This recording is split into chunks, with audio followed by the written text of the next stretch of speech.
अंमली पदार्थांच्या तस्करीविरोधात पुलगाव पोलिसांनी मोठी कारवाई करत 2 आरोपींना अटक केली आहे। पोलिसांनी आरोपींकडून 6.56 ग्रॅम ब्राऊन शुगर अर्थात हेरोईन जप्त केले असून या अंमली पदार्थाची किंमत सुमारे 37,200 रुपये असल्याची माहिती आहे। पुलगाव पोलीस ठाण्याच्या हद्दीत मुखबिरामार्फत मिळालेल्या गोपनीय माहितीच्या आधारे पोलिसांनी पंच आणि पोलीस पथकाच्या उपस्थितीत एनडीपीएस कायद्यान्वये छापा टाकला।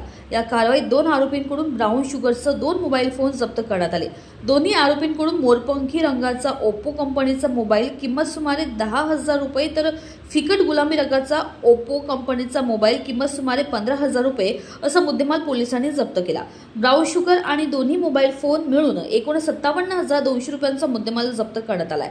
घटनास्थळी जप्ती पंचनामा करून दोन्ही आरोपींविरुद्ध एनडीपीएस कायद्याचे कलम 8 क 21 ब आणि 29 अन्वये गुन्हा दाखल करण्यात आला असून त्यांना अटक करण्यात आली आहे। ही कारवाई पोलीस अधीक्षक सौरभ अग्रवाल, अपर पोलीस अधीक्षक सदाशिव वाघमारे आणि उपविभागीय पोलीस अधिकारी डॉक्टर वंदना कारखेले यांच्या मार्गदर्शनाखाली पोलीस निरीक्षक सदाशिव ढाकणे यांच्या निर्देशानुसार करण्यात आली। कारवाईत पोलीस अधिकारी नितीन मदनकर, शहाजी घोडके तसेच पोलीस अंमलदार विनोद रघाटाटे, कुणाल हिवसे आदींनी सहभाग घेतला। न्यूज एक्सप्रेस करिता वर्धा जिल्हा प्रतिनिधी संतोष देशमुख यांची रिपोर्ट।